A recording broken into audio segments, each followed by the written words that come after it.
Hello, this is Pearl, and today I'm going to read Little Pilgrim's Progress, Chapter 6. Little Christian Meets with Worldly.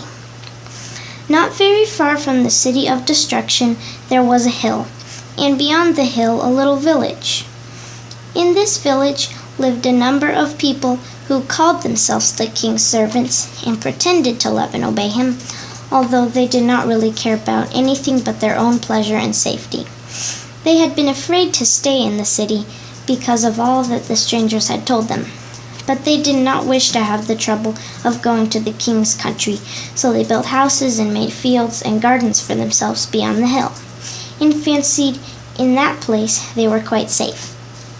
A boy from the village, whose name was Worldly, happened to be walking across the plain on the very day Little Christian began his journey. Worldly knew Little Christian by sight, because the people from the village often went into the city to visit their old friends. And when he saw the child coming, he wondered what he was doing so far from home. "Is that you, Little Christian?" he said. "You are a long way from the city." Worldly was a tall, fine-looking boy, and Little Christian felt pleased to be noticed by him. So he answered at once, "I am going to the wicket gate." "The wicket gate? What for?" "To get rid of my burden." "Oh, of course," replied Worldly. "I know those burdens are tiresome things. It isn't everybody who can feel them, but when you do feel them, there is no comfort for you till they are gone."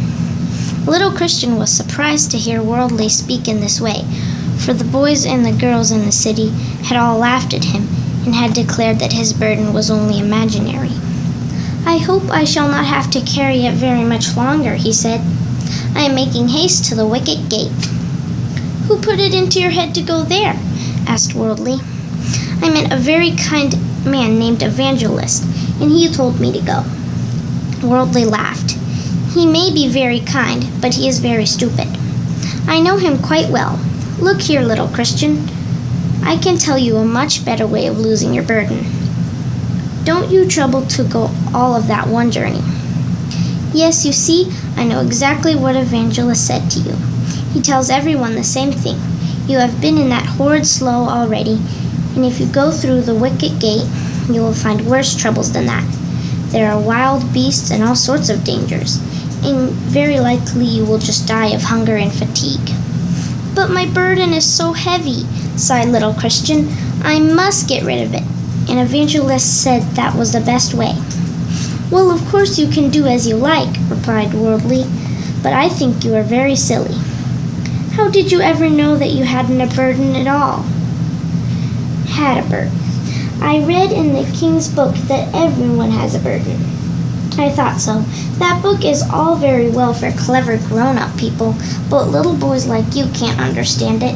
You read it, and you don't know what it means, and you just get your head full of nonsense. Now I'll tell you what to do.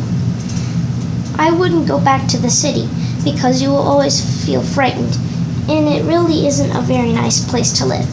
If I were you, I should go round the hill to the village. I've some friends living in the first house you come to, and if you tell them that I sent you, they will take you in and be as kind as possible. Then, in a few days, you'll forget all about your burden, and I don't suppose you will ever feel it again." Little Christian felt puzzled. Worldly spoke so kindly that he couldn't help believing what he said. He thought it would be very nice to live near his old home and be able to see Christiana sometimes.